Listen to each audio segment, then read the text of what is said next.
পরাজয় ও আত্মসমর্পণের পর পাকিস্তান ও তার বন্ধুভাবাপন্ন দেশগুলো প্রচার করেছিল যে বাংলাদেশ ভারতীয় সেনাবাহিনীর দখলে আছে এবং ভারত জোর করে বাংলাদেশ নামে পাকিস্তানের সেই অংশকে দখল করে রেখেছে। এই প্রচারণা পরোক্ষ প্রভাবে ও স্বাধীন বাংলাদেশে ভারতীয় সেনাবাহিনীর অবস্থানের কারণে উল্লেখযোগ্য সংখ্যক দেশ বাংলাদেশের স্বাধীনতার পরই স্বীকৃতি দেয়নি।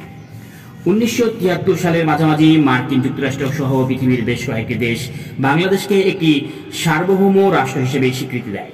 বিশ্বব্যাংক, IMF, ইউনেস্কো, বিশ্ব স্বাস্থ্য সংস্থা সহ বহু আন্তর্জাতিক সংস্থার সদস্যপদ পেলেও জাতিসংঘের দ্বারা তখনও পর্যন্ত বাংলাদেশের জন্য উন্মুক্ত হয়নি। জাতিসংঘে বাংলাদেশের প্রবেশাধিকার রুখতে চীন ভেটো ক্ষমতা প্রয়োগ করেছিল। 1973 সালের জুন মাসে সংসদে পররাষ্ট্রমন্ত্রী ডক্টর কামাল হোসেনের বিবৃতিতে বলে, মোট 11টি দেশ বাংলাদেশকে স্বীকৃতি দিয়েছে। তার মানে পৃথিবীর খুব অল্প সংখ্যক দেশ তখন পর্যন্ত বাংলাদেশকে স্বীকৃতি দিয়েছিল। স্বীকৃতি না দেওয়া গুরুত্বপূর্ণ দেশগুলোর মধ্যে ছিল সৌদি আরব ও চীন।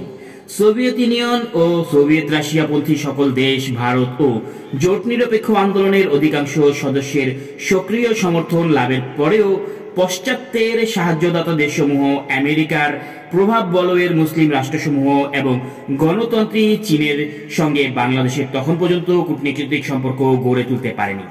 পাকিস্তানের প্রায় 93,000 যুদ্ধবন্দী তখনও ভারতে আটক ছিল। এটাই জাতিসংঘ ও প্রধান কয়েকটি দেশের স্বীকৃতি অর্জনের পথে সবচেয়ে বড় প্রতিবন্ধক হিসেবে বিবেচিত হয়। বাংলাদেশ সরকারও প্রথম দিকে যুদ্ধ অপরাধীদের বিচারের প্রশ্নে স্থির প্রতিজ্ঞ ছিল। তাই যুদ্ধবন্দীদের বিচার করা হবে এই প্রতিশ্রুতি দেওয়ার সময় তারা এই ব্যাপারে পাকিস্তানের প্রক্রিয়ার কোনো পরোয়া করতেন না। এ কারণেই পররাষ্ট্রমন্ত্রী আব্দুল সামাদ আজাদ ও 1972 সালের 9 জুন শেখ মুজিবুর রহমান ও জুলফিকার আলী ভুট্টোর মধ্যে একটি শীর্ষ বৈঠক অনুষ্ঠানের ব্যাপারে ইন্দোনেশিয়ার প্রস্তাব সরাসরি প্রত্যাখ্যান করেছিল। 1972 সালের ডিসেম্বর থেকে 1973 সালের মার্চ পর্যন্ত নির্বাচনী প্রচারকালীন গোটা সময়ে আওয়ামী লীগ নেতৃবৃন্দ প্রতিটি জনসভায় পাকিস্তানি বাহিনীর বর্বরতার সমুচীন জবাব দেওয়ার প্রতিশ্রুতি উচ্চারণ করে জনগণের ভাবাবেগকে কাজে লাগাবার চেষ্টা করে। অন্যদিকে অর্থভগ্ন, বিধ্বস্ত ও মনোবলহীন পাকিস্তান সেনাবাহিনীর নিয়ন্ত্রণ তখন জুলফিকার আলী ভুট্টোর হাতে। তিনি তখন পৃথিবীর শক্তিশালী জাতিসমূহকে এই বলে বোঝাবার জন্য সর্বশক্তি নিয়োগ করেছিলেন যে পাকিস্তানি সৈন্যদের আটক রাখার কিংবা তাদের বিচার করার কোনো অধিকার ভারতের নেই। তার মতে ভারত নিজেই ছিল আক্রমণকারী দেশ। পাকিস্তানের সেনাবাহিনী কেবল সার্বভৌমত্ব দেশের অবিচ্ছেদ্য একটি অংশের বিদ্রোহ দমনের জন্য তাদের উপর প্রদত্ত আদেশ পালন করেছিল। পাকিস্তান তার সংবিধানে তখনও বাংলাদেশকে তার ভৌগোলিক সীমানাভুক্ত অংশ বলে দাবি করে আসছিল।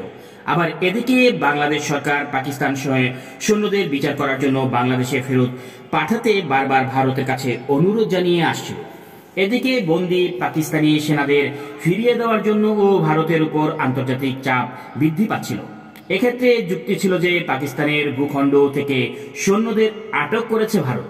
যেহেতু পাক বাহিনী ভারতের বুকে থেকে কোনো অপরাধ সংগঠন করেনি, তাই ভারতের তাদের বন্দী রাখার যুক্তি নেই। সাধারণভাবে যুদ্ধের পরে যুযুধান পক্ষগুলো দ্রুতই একটা শান্তি চুক্তিতে উপনীত হয়। এটাই আধুনিক দুনিয়া নীতি। নানা কূটনৈতিক তৎপরতার পরে ইন্দিরা গান্ধী ও জুলফিকার আলী ভুট্টো 1972 সালের জুন মাসের 28 তারিখ থেকে জুলাই মাসের 2 তারিখ পর্যন্ত সিমলায় অনুষ্ঠিত শীর্ষ বৈঠকে অংশ নেন।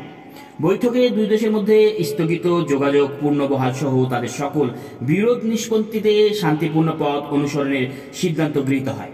আলোচনার সময় যদিও আনুষ্ঠানিকভাবে যুদ্ধবন্দী সংক্রান্ত কোনো প্রশ্ন উত্থাপিত হয়নি, তবুও এই জনমনে এই ধারণা বদ্ধমূল হয়ে যায় যে সিমলা চুক্তি ছিল পাক যুদ্ধবন্দীদের দেশে ফিরিয়ে নিয়ে যাওয়ার প্রশ্নে প্রথম পদক্ষেপ। বৈঠক শেষে যুদ্ধকালে ভারত কর্তৃক অধিকৃত পাকিস্তানের 600 কিলোমিটার এলাকা ফেরত নিয়ে ভুট্টো বেশ হৃদচিত্তে দেশে ফিরে আসে।